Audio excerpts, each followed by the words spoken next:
사람의 성공과 실패는 거창한 사건에서 갈리지 않는다. 나는 평생 기업을 이끌며 수천 명의 사람을 지켜보았다. 그 과정에서 내린 결론은 단순했다. 정리 하나를 할 수 있는 사람과 없는 사람, 이 둘이 완전히 다른 인생을 산다. 사람들은 성공을 말하면서도 정작 자신이 매일 마주하는 생활의 기본부터 흐트러져 있다. 책상 위에 어질러진 종이 한 장, 침대 옆에 던져진 옷 한 벌, 어디에 두었는지도 모른 채 굴러다니는 컵이, 사소함이 그 사람의 사고방식과 삶의 질을 결정한다. 정리가 안 되는 사람은 생각도 정리가 안 되고, 생각이 정리가 안 되면 행동이 흐트러지고, 행동이 흐트러지면 결국 인생의 방향을 잃는다. 군대에서 침상을 정리하는 이유를 많은 이들은 단순한 규율이라고 생각한다. 그러나 나는 그 안에 숨겨진 본질을 안다. 침상 하나를 제대로 정리하지 못하는 사람은 어떤 업무에서든 마무리를 치밀하게 하지 못한다. 디테일을 다루는 힘, 작은 것을 끝까지 붙잡는 끈기, 정해진 기준을 지켜내는 단련, 이것이 모든 성과의 토대다. 사람은 자신이 매일 반복하는 작은 습관의 수준을 절대 넘어설 수 없다. 침상을 정리하지 못하는 사병이 전장에서 실수하는 것은 당연한 일이다. 기업도 같다. 책상 하나를 다스리지 못하는 사람에게 복잡한 사업을 맡길 수는 없다. 많은 사람들이 정리를 잘하고 싶다고 말하지만 실제로는 시작조차 하지 못한다. 이유는 단순하다. 자신에게 맞지 않는 비현실적 기준을 SNS에서 보고 그대로 따라하려 하기 때문이다. 미니멀 라이프를 구현한 사람들의 집은 하루 만에 완성된 공간이 아니다. 그것은 수십 년 동안 누적된 사고방식, 생활 태도, 습관, 의사결정의 합이다. 준비되지 않은 사람이 단순히 물건을 버리는 것으로 그 세계에 들어갈 수 있다고 생각하면 100% 실패한다. 정리는 기술이 아니라 사고체계이며 결국 삶을 운영하는 방식이다. 나는 늘 사람들에게 말했다. 정리의 핵심은 버리는 것이 아니다. 버리지 않아도 되는 것을 선택하는 것이다. 인생에서 중요하지 않은 것들이 너무 많기 때문에 사람은 정리에 실패한다. 무엇이 중요한지 모르는 사람은 무엇을 버려야 할지도 모른다. 중요한 것이 정해지면 불필요한 것은 자연스럽게 사라진다. 정리가 안 되는 사람의 공통점은 뚜렷하다. 첫째, 기대치가 지나치게 높고 비현실적이다. 둘째, 삶의 우선순위를 스스로 정하지 못한다. 셋째, 자기 통제력이 약하다. 이 셋 중 하나라도 무너지면 정리는 영원히 시작되지 않는다. 아침마다 옷장을 열어도 입을 옷을 찾지 못하고 한참을 뒤적이다 결국 아무거나 꺼내 입고 나중에는 또 아무데나 밀어 넣는다. 이런 반복은 단순히 옷장의 문제가 아니라 삶을 다루는 방식이 흐트러진 것이다. 나는 기업을 운영하며 여러 차례 확인했다. 아침이 흐트러지는 사람은 하루 전체가 무너진다. 사람들이 정리에 실패하는 또 하나의 이유는 시작을 너무 어렵게 생각하기 때문이다.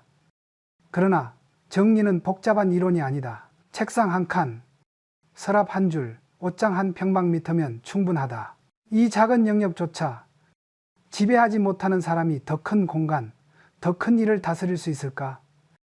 인생을 바꾸는 변화는 거창한 도전에서 오지 않는다. 언제나 가장 작은 습관에서 시작된다. 나는 수많은 성공한 인재들을 지켜보며 깨달았다.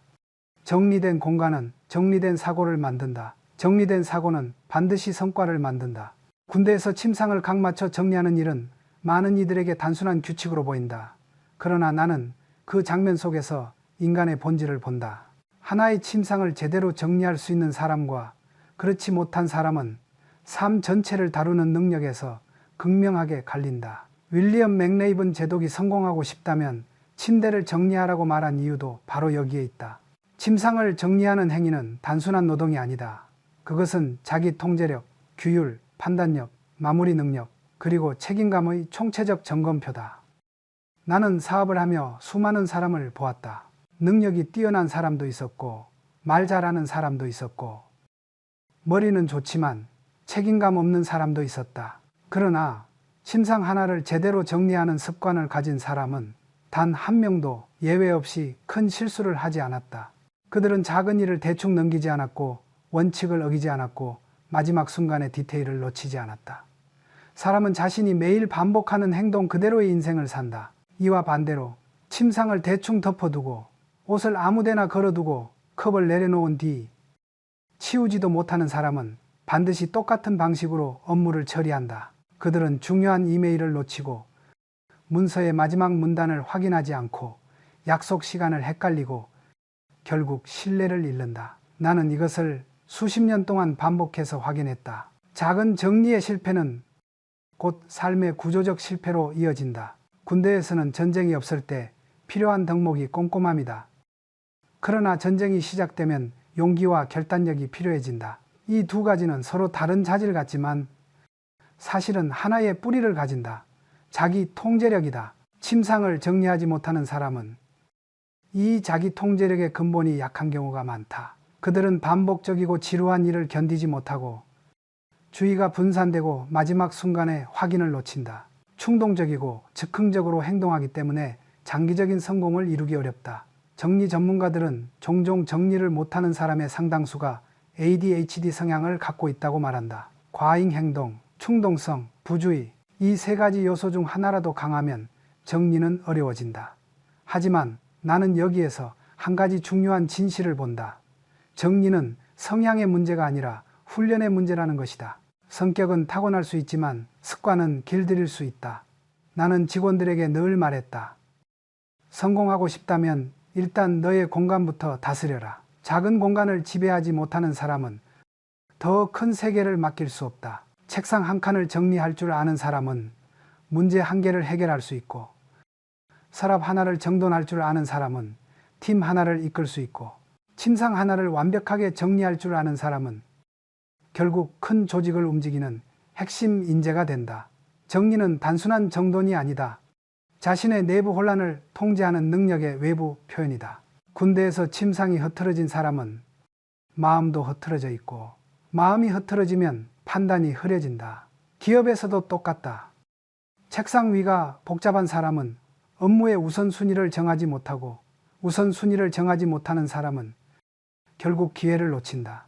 나는 이런 사람들을 수없이 보았다. 머리는 좋지만 늘 늦는 사람, 재능은 있지만 마지막을 망치는 사람, 말은 잘하지만 행동이 산만해서 신뢰를 잃는 사람. 이들 모두에게 공통점이 있다. 정리되지 않은 공간, 정리되지 않은 사고, 정리되지 않은 인생. 정리란 눈앞의 물건을 치우는 행위가 아니다. 그것은 매일의 삶에서 내가 무엇을 선택하고 무엇을 버릴지 결정하는 훈련이다. 군대의 침상에서 시작된 이 작은 훈련이 훗날 기업, 조직, 사회에서 신뢰할 수 있는 사람을 만드는 핵심이 된다. 나는 단언한다. 정리는 삶의 수준을 결정한다. 공간을 다스리는 사람이 결국 자신의 운명을 다스린다. 나는 수십 년 동안 수많은 사람들의 생활 습관을 지켜보며 한 가지 확신을 갖게 되었다. 정리를 못하는 사람은 우연히 그렇게 된 것이 아니다. 반드시 이유가 있다. 이유는 복잡하지 않다.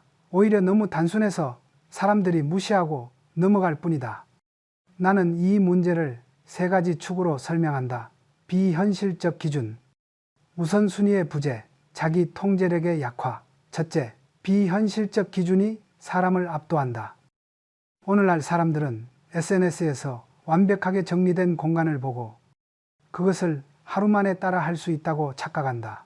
그러나 그 깔끔한 공간은 단순한 정리의 결과가 아니라 수년, 수십 년 동안 축적된 사고방식과 생활 습관의 총합이다. 준비되지 않은 사람이 그 상태를 그대로 흉내내려 하면 100% 실패한다.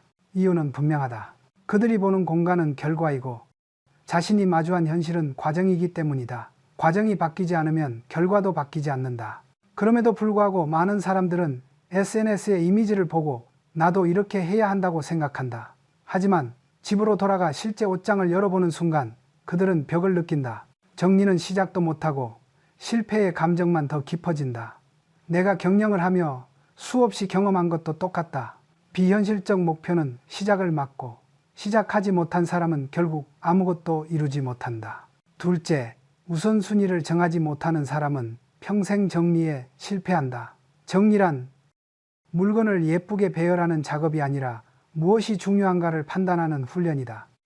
그런데 많은 사람들은 자신이 어떤 삶을 살고 있는지, 어떤 활동이 중요하고 어떤 활동이 사소한지조차 모른다. 그러니 정리가 될 리가 없다. 출근하는 사람이 출근복을 찾지 못하고 운동하는 사람이 운동복이 어디 있는지 몰라 헤매는 이유는 단 하나다.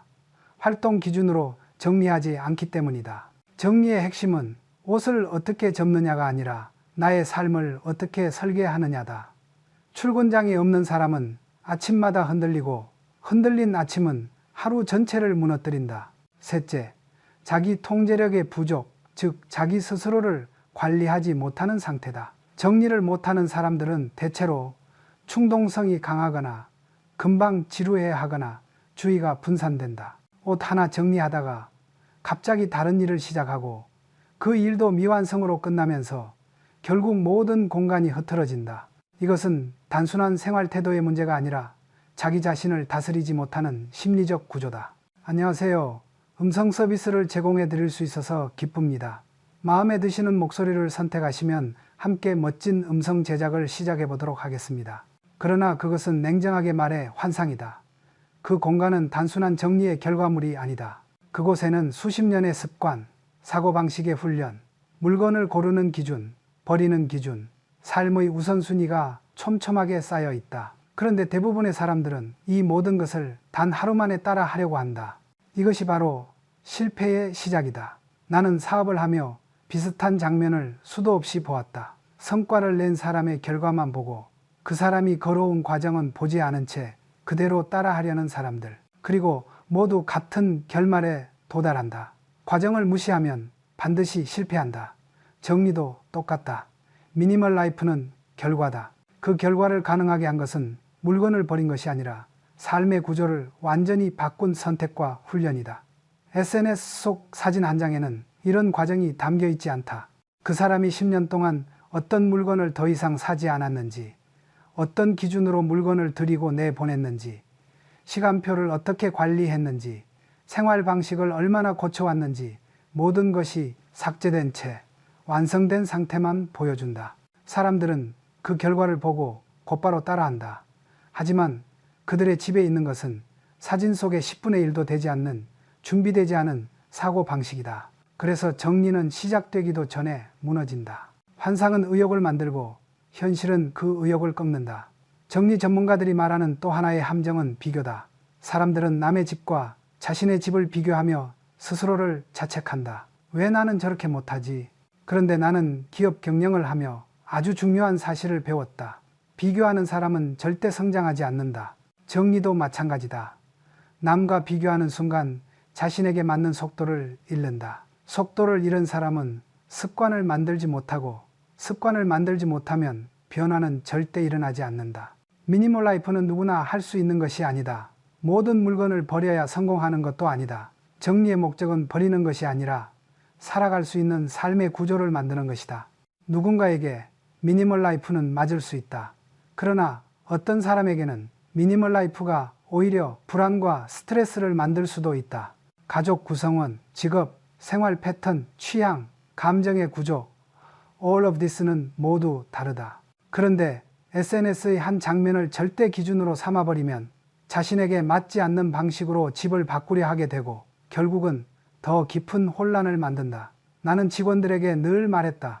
정리는 남을 따라하는 것이 아니라 나의 삶을 다시 설계하는 일이다. 정리는 기술이 아니라 사고의 구조다. 정리는 노동이 아니라 선택의 훈련이다. 정리는 깔끔함의 문제가 아니라 방향의 문제다. 사람들은 자주 묻는다. 왜 정리를 시작해도 오래가지 못할까요? 나는 이렇게 답한다.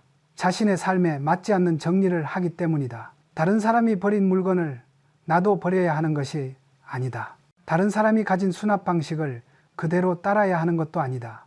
정리는 언제나 내 삶과 연결되어야 한다. 내가 어떤 일을 하는지, 어떤 활동이 중요한지, 어떤 가치로 살아가는지, 어떤 감정을 관리해야 하는지 이 모든 것이 정리의 기준이 되어야 한다.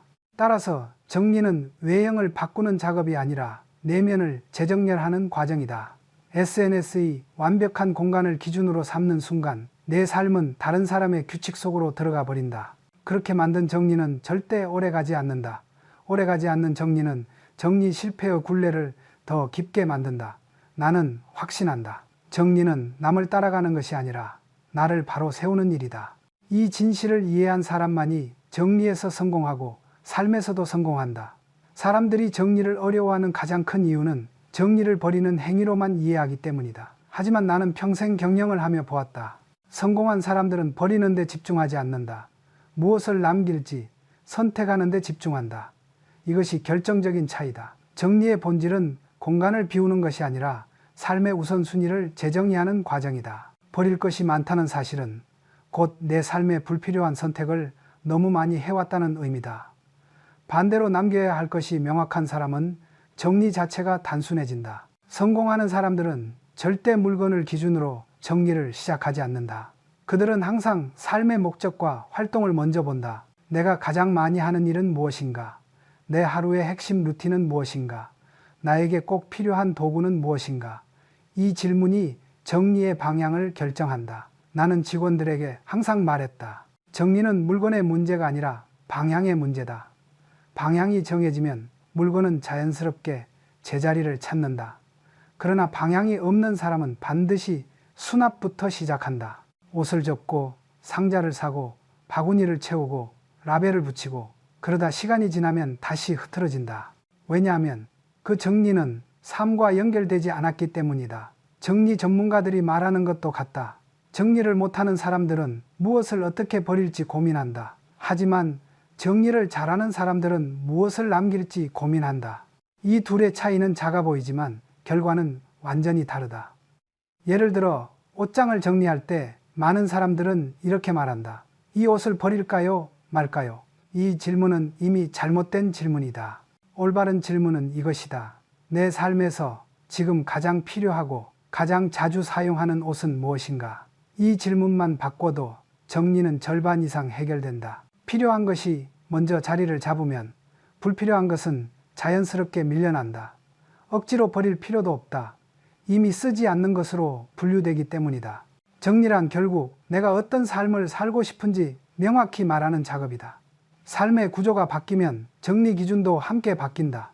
출근이 중요한 사람은 출근장을 만들어야 하고 육아가 중심이라면 아이의 동선을 기준으로 정리를 해야 한다. 운동이 중요한 사람은 운동복, 운동도구의 위치를 먼저 잡아야 한다. 삶이 바뀌지 않으면 정리는 절대 유지되지 않는다. 정리의 본질을 이해하지 못한 사람의 가장 흔한 실수는 양을 기준으로 생각하는 것이다. 버리는 양이 많아야 속이 시원할 것 같고 수납 용기를 많이 사야 집이 정돈될 것 같다고 착각한다. 그러나 이것은 정리의 핵심과 전혀 상관없다. 정리란 양이 아니라 선택의 질이다. 나는 기업에서도 똑같은 장면을 수없이 보았다. 자료를 많이 모으는 직원보다 정말 필요한 자료만 남기는 직원이 훨씬 정확한 결정을 한다. 회의를 많이 하는 팀보다 필요한 회의만 하는 팀이 훨씬 빠르게 전진한다. 사람을 많이 모으는 조직보다 핵심 인재만 정확히 세우는 조직이 훨씬 강하다. 정리도 마찬가지다. 버리는 양이 아니라 남기는 기준이 성공을 결정한다. 정리를 못하는 사람은 늘 이렇게 말한다. 이걸 버리면 나중에 필요하지 않을까요? 그러나 나는 단호하게 말한다. 정리를 못하는 사람일수록 다시 꺼낼 일이 없다. 실제로도 대부분의 물건은 다시 쓰지 않는다. 문제는 언젠가라는 막연함이 사람의 머리를 잡아먹는다는 점이다. 이 막연함이 삶을 무겁게 한다. 이 막연함이 공간을 지저분하게 한다. 이 막연함이 인생의 속도를 늦춘다. 그러나 삶의 기준이 명확한 사람은 다르다. 그들은 필요한 것을 정확히 알고 있고 그렇기 때문에 과거의 물건을 붙잡지 않는다. 내 삶을 앞으로 나아가게 하지 않는 모든 것은 과감히 구분한다. 이것이 정리의 본질이다. 나는 확신한다. 정리는 버리는 과정이 아니라 앞으로의 삶을 선택하는 과정이다. 무엇을 남길지 결정하는 순간 사람의 인생은 달라지기 시작한다. 내가 평생 강조해온 원칙이 있다. 아침에 10분이 하루의 10시간을 결정한다. 이 말은 단순한 철학이 아니라 실전 경험에서 나온 결론이다. 사람들은 아침마다 바쁘다고 하지만 사실 그 바쁨의 대부분은 정리가 안 된 생활 구조 때문에 발생한다. 특히 옷장 정리는 그 중에서도 가장 결정적인 역할을 한다. 대부분의 사람들은 옷장 앞에서 비슷한 실수를 반복한다. 옷을 찾느라 시간을 허비하고 입을 옷이 없다고 불평하고 결국 적당한 한 벌을 꺼내 입고 서둘러 문을 나선다. 이 5분, 10분의 흐트러짐이 하루 전체의 리듬을 무너뜨린다. 아침이 무너지면 판단이 흐려지고, 판단이 흐려지면 일의 속도가 느려지고, 속도가 느려지면 결국 성과가 떨어진다. 그래서 나는 항상 말한다. 옷장 정리는 단순한 정리가 아니라 자기 관리의 핵심이다.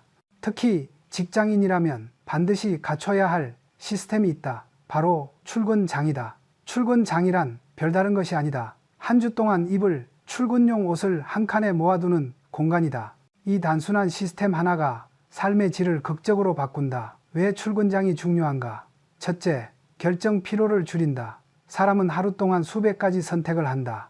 아침에 선택을 줄이면 그만큼 정신적 에너지가 절약된다. 성공하는 사람일수록 아침에 선택을 줄이는데 집착한다. 에너지는 중요한 곳에 쓰기 위해 아껴야 하기 때문이다. 둘째, 시간 낭비를 없앤다. 아침마다 옷을 고르고 찾고 정리되지 않은 옷더미를 뒤지며 보내는 시간은 생각보다 크다. 출근장을 만들어 두면 이 과정이 단 몇 초로 줄어든다. 시간을 아끼는 사람만이 기회를 잡는다. 셋째, 리듬을 만든다. 성공하는 사람들의 공통점은 리듬이 있다는 것이다. 하루의 첫 행동을 안정적으로 만들면 그 리듬은 하루 전체로 퍼져나간다. 출근장을 만들 때 중요한 기준이 있다. 단 한 칸에 모을 것, 일주일치만 준비할 것, 계절, 직무, 생활 패턴에 따라 구성할 것 기준은 단순해야 오래 유지된다. 너무 복잡한 기준은 반드시 무너진다. 예를 들어 주 5일 근무라면 5벌, 주 6일이라면 6벌, 깔끔하게 정리해서 걸어두고 필요한 액세서리나 벨트는 한쪽에 모아둔다. 운동을 한다면 운동장도 따로 만들 수 있다. 이렇게 활동 기준으로 정리하는 것이 핵심이다. 옷의 종류가 아니라 삶의 흐름이 기준이 되어야 한다. 나는 사업을 하며 분명히 봤다. 활동 기준으로 삶을 설계하는 사람은 높은 성과를 내고 물건 기준으로 정리하는 사람은 늘 제자리에서 헤맨다. 출근장을 도입한 직원들은 하나같이 말했다. 아침이 편해지니 하루가 확 달라졌습니다. 이것은 결코 작은 변화가 아니다. 아침의 흐름은 하루의 사고, 감정, 행동, 성과를 모두 좌우한다. 정리는 거창한 상징이 아니다. 그저 지금 내 삶이 흐르는 방향에 맞게 공간을 다시 배치하는 것이다. 출근장은 그중 가장 효과적인 방식이다. 사소해 보이지만 인생을 변화시키는 가장 빠른 지름길이다. 나는 자신 있게 말한다. 출근장을 정리하는 사람만이 일의 리듬을 장악할 수 있다. 그리고 리듬을 장악한 사람만이 성과를 장악한다. 사람들이 정리를 시작할 때 가장 많이 하는 실수가 있다. 바로 정리하기 전에 수납 도구부터 사는 것이다. 이것은 기업 경영에서 전략 없이 조직부터 키우는 것과 같다. 언뜻 보기에는 필요한 준비처럼 보이지만 실제로는 혼란을 더 크게 만든다. 나는 늘 말한다. 정리의 본질은 물건을 넣는 것이 아니라 기준을 세우는 것이다. 기준이 없는 상태에서 아무리 많은 바구니, 박스, 수납장, 라벨을 사도 그 공간은 오래 유지되지 않는다. 오히려 더 복잡해지고 물건의 위치는 더 불명확해진다. 왜냐하면 수납 도구는 문제 해결의 도구가 아니라 문제 해결을 위한 시스템을 보조하는 요소이기 때문이다. 정리가 안 되는 사람들의 특징은 다음과 같다. 정리되지 않은 공간에 수납 도구를 먼저 들여놓는다. 물건을 줄이지 않은 채 수납 공간만 늘린다. 결과적으로 수납 도구가 또 하나의 짐이 된다. 이것은 기업에서 불필요한 부서를 만드는 것과 같다.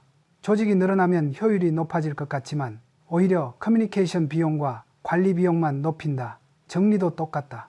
수납 도구는 늘어나는데 물건은 줄지 않으니 혼란이 더 커진다. 나는 사업에서도 항상 같은 원칙을 적용했다. 제도보다 먼저 원칙을 세워라. 도구보다 먼저 기준을 세워라. 정리도 똑같다. 수납은 정리 후의 일이자 부족한 부분을 보완하는 방법일 뿐이다. 정리 그 자체가 아니다. 정말 필요한 수납은 극히 제한적이다. 예를 들어 냉장고의 계란 보관함처럼 명확한 목적이 있는 경우, 혹은 물건의 잦은 이동으로 인해 규칙을 유지해야 하는 경우에만 수납 도구가 필요하다. 그 외의 많은 경우 수납 도구는 오히려 물건을 숨기게 만들고 문제를 가려버린다. 숨겨진 문제는 반드시 다시 폭발한다. 정리를 잘하는 사람은 수납 도구를 사기 전에 다음을 점검한다. 이 물건이 정말 필요한가? 이 물건을 어디서 가장 자주 사용하는가? 사용 빈도가 높은가? 사용할 때 불편함이 있는가? 없으면 안 되는가? 이 질문을 통해 물건의 운명이 결정된다. 이 기준이 없는 사람은 언제나 수납 도구에 의존하게 된다. 나는 한 가지 흥미로운 사실을 수없이 보았다. 정리를 못하는 사람일수록 수납 도구가 많다. 그들의 집에는 다이소, 바구니, 이케아 서랍, 각종 플라스틱 박스가 가득하다. 그러나 그 안에는 불필요한 물건이 빽빽하게 들어가 있다. 정작 필요한 물건은 찾기 어렵고 수납 도구는 점점 또 하나의 짐이 된다. 반대로 정리를 잘하는 사람들의 집은 놀라울 정도로 수납 도구가 적다. 그들은 다음의 원칙을 따른다. 정리가 먼저다. 물건의 수를 근본적으로 줄인다. 실제로 사용하는 것만 남긴다. 생활 패턴에 맞춰 위치를 결정한다. 그 다음에 필요한 만큼만 수납 도구를 산다. 즉, 수납 도구는 결과물이지 출발점이 아니다. 나는 많은 직원들에게 습관을 강조했다. 도구가 너를 바꿔주는 것이 아니다. 너의 기준이 도구를 움직이게 한다. 이 철학은 정리에 그대로 적용된다. 좋은 바구니, 좋은 서랍, 예쁜 상자를 사도 삶은 절대 바뀌지 않는다. 삶을 바꾸는 것은 기준이다. 기준이 정해지면 수납은 자연스럽게 그 기준에 따라 움직인다. 정리는 절대 물건의 싸움이 아니다. 정리는 사고의 싸움이다. 정리는 공간의 문제가 아니라 원칙의 문제다. 나는 확신한다. 정리를 성공시키고 싶다면 수납을 멈추고 기준을 세워야 한다. 기준 없는 수납은 혼란을 감추지만 기준 있는 정리는 삶을 바꾼다. 나는 평생 경영을 하며 명확히 보았다. 빈 공간을 두려워하는 사람은 결코 성장하지 못한다. 공간을 꽉 채우는 것이 안정이라고 착각하는 사람들이 많다. 그러나 진짜 성장은 여백을 받아들일 때 시작된다. 옷장 정리에서도 이 원칙은 똑같이 적용된다. 정리를 못하는 사람들의 옷장을 보면 하나같이 공통점이 있다. 바로 옷장이 120%로 차 있다는 것이다. 문을 열면 옷이 터져 나오고 옷걸이는 서로 얽혀 있으며 새로운 옷을 넣을 공간이 없다. 이런 사람들은 언제나 같은 고민을 한다. 입을 옷이 없어요. 그러나 문제는 옷이 없는 것이 아니다. 옷에 여백이 없는 것이다. 나는 직원들에게 옷장 정리 원칙을 딱 하나만 가르쳤다. 옷장은 80%만 채워라. 20%의 여백은 단순한 공간이 아니라 삶을 움직일 여지다. 옷이 숨을 쉬어야 옷장도 숨을 쉰다. 옷장의 여백은 다음과 같은 변화를 가져온다. 첫째, 선택이 쉬워진다. 옷장이 꽉 차 있으면 좋은 옷도 묻히고 자주 입는 옷도 찾기 어렵다. 그러나 여백이 있으면 필요한 옷이 즉시 눈에 들어온다. 선택이 쉬워지면 아침의 흐름이 안정되고 하루의 리듬이 부드럽게 이어진다. 둘째, 새로운 것을 받아들일 수 있는 공간이 생긴다. 나는 사업에서 여백의 중요성을 누구보다 잘 알았다. 조직에도 여백이 있어야 혁신이 들어온다. 일정에도 여백이 있어야 사고가 깊어진다. 옷장도 똑같다. 여유 공간이 있어야 새로운 계절의 옷, 더 나은 품질의 옷, 나의 성장에 맞는 옷이 들어올 수 있다. 이미 꽉 찬 옷장에 새로운 옷을 넣으려는 것은 성장이 없는 삶의 상징이다. 셋째, 심리적 안정을 준다. 정리가 안 된 옷장을 보면 사람은 무의식적으로 스트레스를 느낀다. 반대로 여백 있는 옷장은 안정과 통쾌함을 준다. 사람의 심리는 공간에 그대로 영향을 받는다. 기업에서도 공간을 정리하면 직원들의 업무 효율이 반드시 올라간다. 같은 원칙이 집에도 적용된다. 넷째, 과거를 끊고 미래로 나아갈 수 있게 한다. 옷장은 단순히 옷을 넣는 곳이 아니다. 그 사람의 과거 감정, 습관이 고스란히 담겨 있다. 버리지 못하는 사람은 과거에서 벗어나지 못하고 여백을 만들지 못하는 사람은 미래를 넣을 수 없다. 80% 옷장 원칙은 나의 현재와 미래를 정렬하는 가장 단순한 방법이다. 나는 실제로 많은 직원들에게 여백을 강조했다. 업무 일정에도 여백을 두라고 했고 회의에도 여백을 두라고 했으며 목표에도 여유 공간을 남겨두라고 말했다. 여백이 없는 사람은 늘 쫓기며 산다. 여백이 있는 사람은 새로운 기회가 들어올 때 그것을 정확히 잡는다. 이 차이가 결국 인생의 차이가 된다. 정리는 단순히 공간을 채우는 것이 아니라 내 삶에 무엇을 허용할지 결정하는 일이다. 80%의 옷장 원칙은 물건이 아니라 사고의 구조를 바꾸는 것이다. 옷장이 숨을 쉬어야 삶도 숨을 쉰다. 나는 이렇게 말한다. 여백 없는 옷장은 여백 없는 인생이다. 성공하는 사람은 항상 여백을 남긴다. 그 여백 속으로 새로운 가능성과 더 나은 선택이 들어온다. 정리를 잘하고 싶은가? 그렇다면 옷을 억지로 줄이려 하지 말고 80%라는 원칙을 먼저 도입하라. 이 단순한 기준 하나가 삶의 질을 극적으로 바꾼다. 여백이 생기는 순간 사람은 비로소 앞으로 나아갈 힘을 얻게 된다. 사람들은 정리를 결심하면 가장 먼저 다이소, 이케아, 온라인몰로 향한다. 바구니, 박스, 서랍, 라벨, 수납장, 이 도구들이 있으면 정리가 쉬워질 것이라고 믿는다. 그러나 나는 수십 년의 경영 경험을 통해 단호히 말할 수 있다. 수납 도구는 정리를 돕는 것이 아니라 정리가 안 된 사람을 더 혼란스럽게 만든다. 왜 그런가? 첫째, 문제를 감추기 때문이다. 정리를 못하는 사람은 공간이 부족해서가 아니라 기준이 없기 때문에 흐트러진다. 그런데 수납 도구는 이 기준의 부재를 해결하는 대신 물건을 겉으로만 깔끔하게 보이게 한다. 문제는 그대로 남아있는데 겉모습만 정돈되니 다시 무너질 수밖에 없다. 나는 기업에서도 이런 사례를 무수히 봤다. 문제를 해결하지 않고 보고서만 포장하는 조직은 결국 더 큰 실패를 맞는다. 정리도 똑같다. 수납 도구는 문제를 해결하는 것이 아니라 숨기는 것에 가깝다. 둘째, 수납 도구는 물건을 늘린다. 정리를 못하는 사람들은 편리할 것 같아서라는 이유로 수납 도구를 산다. 하지만 정리가 안 된 사람들은 물건을 정리하는 것이 아니라 수납 도구 속에 넣기만 한다. 그 결과 바구니 속에는 쓰지 않는 물건들이 가득하고 그 바구니 자체가 다시 짐이 된다. 정작 필요한 물건은 찾기 더 어려워진다. 나는 이런 공간을 보면 즉시 말한다.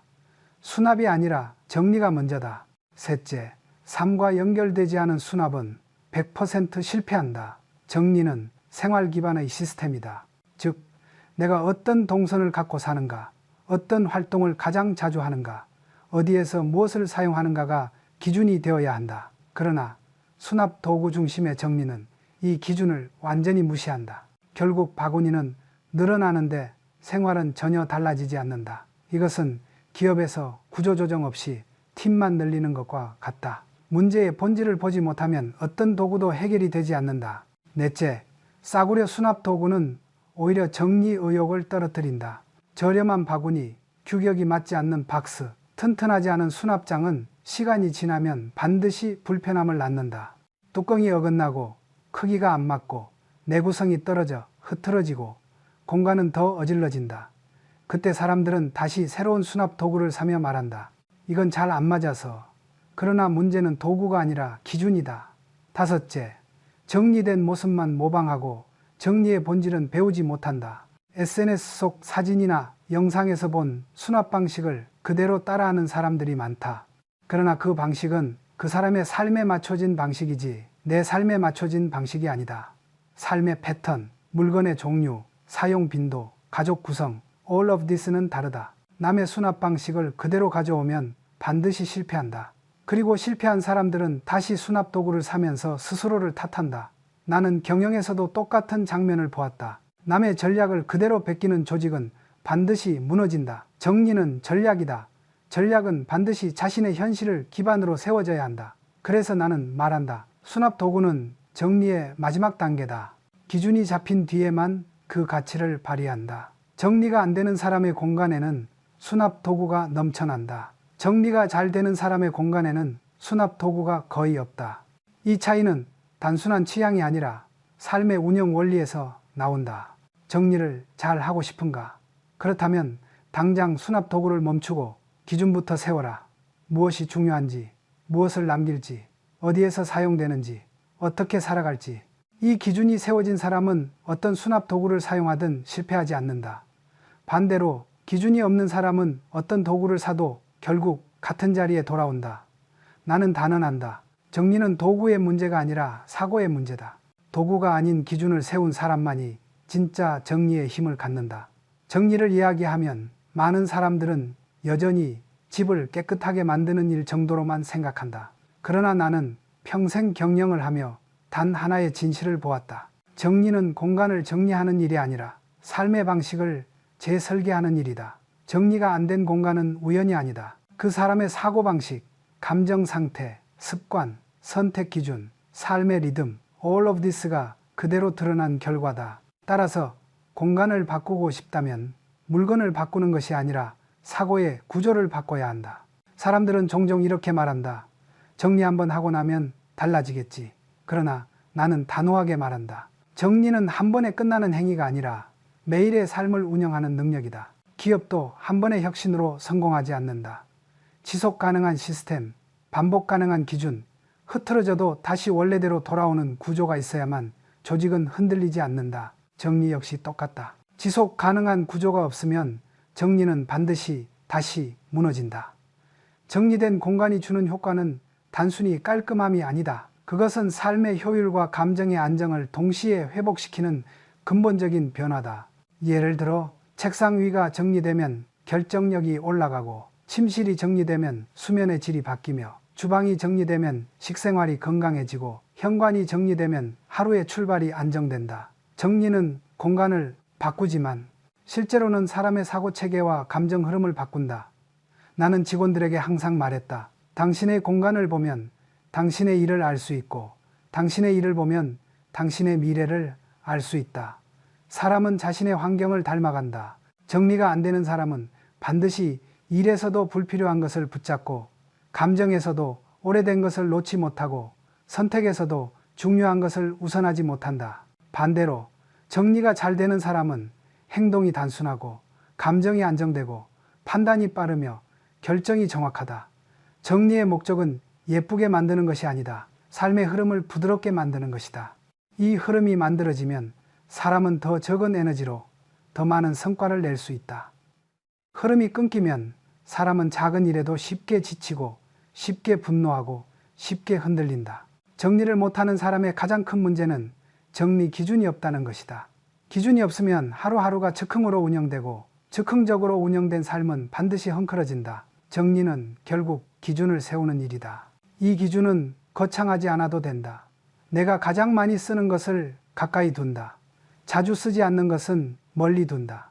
생활 동선에 따라 위치를 정한다. 중요한 것은 하나의 자리를 갖게 한다. 이 단순한 기준만으로도 정리는 절반 이상 해결된다. 나는 정리를 크게 두 가지로 본다. 공간을 정리하는 정리, 사고를 정리하는 정리. 공간 정리는 빠르게 할 수 있다. 하지만 사고 정리는 반복 속에서만 완성된다. 문제는 대부분의 사람들이 공간 정리만 하고 사고 정리는 하지 않는다는 점이다. 그래서 얼마 지나지 않아 다시 원래의 혼란으로 돌아간다.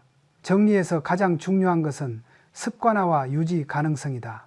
정리를 성공하고 싶다면 이렇게 시작해야 한다. 큰 계획을 세우지 말고 한 칸만 정리하라. 완벽하게 하려 하지 말고 기준을 먼저 만들라. 수납을 먼저 하지 말고 선택을 먼저 하라. 한 번에 끝내려 하지 말고 매일 조금씩 하라. 이 네 가지 원칙은 기업 운영에도 개인의 삶에도 모두 적용된다. 정리는 단지 깨끗함의 문제가 아니다. 정리는 곧 삶의 질이다. 공간이 정리되면 마음이 정리되고, 마음이 정리되면 행동이 정리되고, 행동이 정리되면 인생이 정리된다. 나는 확신한다. 정리는 가장 간단하지만 가장 강력한 자기 혁신이다. 그리고 이 혁신은 작은 공간 한 칸에서 시작된다. 나는 평생 수많은 사람들의 일하는 방식, 공간을 다루는 방식, 사고 체계를 관찰하며 하나의 결론을 내렸다. 정리가 안 되는 사람은 단순히 게을러서가 아니라 심리 구조가 정리를 방해하고 있다. 이 심리 구조를 이해하지 못하면 정리는 절대 유지되지 않는다. 그렇다면 정리를 지속적으로 방해하는 핵심 심리 요인은 무엇인가? 첫째, 막연한 불안이 정리를 가로막는다. 많은 사람들은 물건을 버리려 할 때 이유 없이 불안해진다. 나중에 필요하면 어떡하지? 이걸 버리면 손해일까? 그러나 나는 경영을 하며 단호히 보았다. 막연한 불안은 99% 현실이 되지 않는다. 사람들은 실제로 그 물건을 거의 다시 찾지 않는다. 오히려 버리지 못해 공간이 막히고, 공간이 막히니 사고가 막히고, 사고가 막히니 행동이 느려진다. 불안이 물건을 붙잡는 것이 아니라 물건이 불안을 증폭시킨다는 사실을 알아야 한다. 둘째, 인정 욕구가 정리를 방해한다. 정리를 못하는 사람들 중 일부는 사람들의 관심과 인정을 통해 안정감을 얻는다. 그래서 모임이 많고, 관계가 많고, 물건도 많다. 물건은 일종의 심리적 보상이 된다. 그러다 보니 정리는 더 어려워진다. 나는 수없이 보았다. 관계가 과다하면 공간도 과다해지고 공간이 과다하면 사고도 과다해진다. 적당한 관계가 필요하듯 적당한 물건도 필요하다. 삶을 지탱하는 것은 많은 것이 아니라 적절한 것이다. 셋째, 결단의 어려움이다. 정리는 결단의 연속이다. 버릴지 말지, 남길지 말지, 어디에 둘지, 어떻게 사용할지. 그러나 많은 사람들은 결단 그 자체를 두려워한다. 이는 평생을 누군가의 기준에 맞춰 살아온 사람들에게 흔히 나타나는 패턴이다. 스스로 결정하지 못하면 공간도 방향을 잃는다. 나는 직원들에게 자주 말했다. 결단을 미루면 공간은 반드시 혼란으로 흘러간다. 넷째, 완벽주의가 정리를 방해한다. 한 번에 완벽하게 해야 한다. 이 생각 때문에 사람들은 정리를 아예 시작하지 못한다. 완벽주의는 게으름보다 더 강력한 정리 방해 요인이다. 완벽을 기준으로 정리를 시작하면 반드시 포기하게 된다. 정리는 완벽이 아니라 반복에서 완성된다. 작은 정리가 반복될 때 비로소 큰 변화가 온다. 다섯째, 정리를 배운 적이 없다는 사실을 인정하지 않는다. 정리는 누구나 자연스럽게 할 수 있을 것 같지만 사실은 아니다. 정리는 훈련이고 기술이다. 그런데 대부분의 사람들은 한 번도 정리를 배우지 않았고 시스템도 없고 기준도 없다. 배우지 않은 것을 못한다고 해서 자신을 탓할 필요는 없다. 중요한 것은 지금부터 배울 수 있다는 사실이다. 정리는 타고나는 능력이 아니라 만들 수 있는 능력이다. 여섯째, 과거에 매여 있는 감정적 집착이다. 특히 오래된 물건, 선물, 추억이 담긴 것일수록 버리기 어려워한다. 그러나 나는 이렇게 말한다. 물건을 버리는 것이 추억을 버리는 것이 아니다. 추억은 물건에 있는 것이 아니라 기억 속에 있다. 과거에 머무르면 미래를 담을 공간이 없다. 공간에도 인생에도 여백이 필요하다. 이 심리 구조를 이해하지 못한 채 아무리 정리를 해도 결국 다시 어질러진다. 정리는 기술 이전의 심리를 다루는 일이다. 공간이 흐트러지는 것은 마음이 흐트러졌다는 신호다. 따라서 정리는 마음을 안정시키고 사고를 정렬하는 과정이다. 나는 확신한다.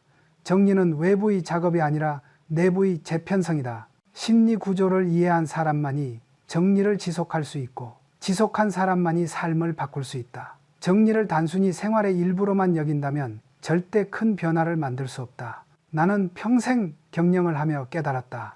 정리는 작은 공간을 넘어 인생 전체의 구조를 바꾸는 가장 강력한 기술이다. 정리가 바뀌면 사고가 바뀌고 사고가 바뀌면 행동이 바뀌고 행동이 바뀌면 결국 인생이 바뀐다. 모든 변화는 이 순서를 따른다. 정리를 잘 못하는 사람들의 가장 큰 착각은 나중에 시간이 있으면 정리하겠다라는 생각이다. 그러나 정리는 시간이 남아서 하는 일이 아니라 삶을 운영하기 위해 반드시 먼저 해야 하는 일이다. 정리가 늦으면 사고가 늦고 사고가 늦으면 결정이 늦고 결정이 늦으면 기회를 잃는다. 나는 수없이 보았다. 능력은 뛰어나지만 정리가 안 되어 늘 중요한 순간에 실수하는 사람들을. 그리고 나는 확신했다. 작은 혼란을 방치하는 사람이 큰 성공을 다룰 수는 없다. 정리는 결코 큰 공간부터 시작할 필요가 없다. 내가 강조하는 시작점은 언제나 같다. 책상 한 줄, 옷장 한 칸, 현관 1빛, 이 작은 구역 하나를 제대로 정리하면 놀라운 일이 벌어진다. 사고가 정렬되고 마음이 가벼워지고 행동이 정확해진다. 사람은 환경에 영향을 받는 존재다. 따라서 공간이 바뀌면 반드시 삶의 리듬도 함께 바뀐다. 나는 직원들에게 이렇게 말했다. 큰일을 하려면 작은 공간부터 다스려라. 정리가 안 된 사람은 절대 큰 프로젝트를 제대로 수행할 수 없다. 반대로 정리가 잘 된 사람은 언제나 문제를 명확하게 보고 핵심을 먼저 찾고 불필요한 것을 제거하고 본질에 집중한다. 이것이 정리가 주는 가장 큰 힘이다. 정리는 공간을 비우는 것이 아니라 사고의 노이즈를 제거하는 과정이다. 정리는 또한 한 사람의 정체성을 다시 세우는 작업이다. 내 공간이 흐트러져 있다는 사실은 내 삶의 주도권을 잃었다는 의미다. 반대로 공간을 다스릴 수 있는 사람은 자신의 삶도 정확히 다스릴 수 있다. 정리는 단순한 청소가 아니라 자존감의 회복이다. 또한 정리는 인간관계에서도 중요한 역할을 한다. 삶의 기준이 명확해지면 어떤 관계를 유지하고 어떤 관계를 끊어야 할지도 명확해진다. 정리된 사고는 사람을 더 선명하게 보고 관계를 더 건강하게 만든다. 공간의 정리가 인간관계의 정리로 확장되고 인간관계의 정리는 삶 전체를 균형 있게 만든다. 정리는 결국 삶의 전 분야에 파급되는 근본 기술이다. 마지막으로 정리는 절대 완벽을 목표로 해서도 안 된다. 정리의 힘은 완벽함에서 오지 않는다. 정리의 힘은 지속되는 기준에서 온다. 조금 어질러져도 된다. 중요한 것은 다시 원래의 자리로 돌아갈 수 있는 시스템이 있는가이다. 이 원복력 왼풀이 있는 사람이 결국 인생에서도 흔들리지 않는다. 나는 확신한다. 정리는 삶을 바꾸는 가장 단순하고도 가장 강력한 혁신이다. 돈이 많이 들 필요도 없고 특별한 기술도 필요 없다. 딱 한 칸의 공간을 바꾸는 것에서 시작해 결국 한 사람의 미래 전체가 달라진다. 정리는 사소하지 않다. 정리는 부와 성과와 성취를 지탱하는 숨은 기초 체력이다. 그리고 이 진실을 이해하는 사람만이 작은 공간 하나로부터 자신의 인생 전체를 다시 설계할 수 있다.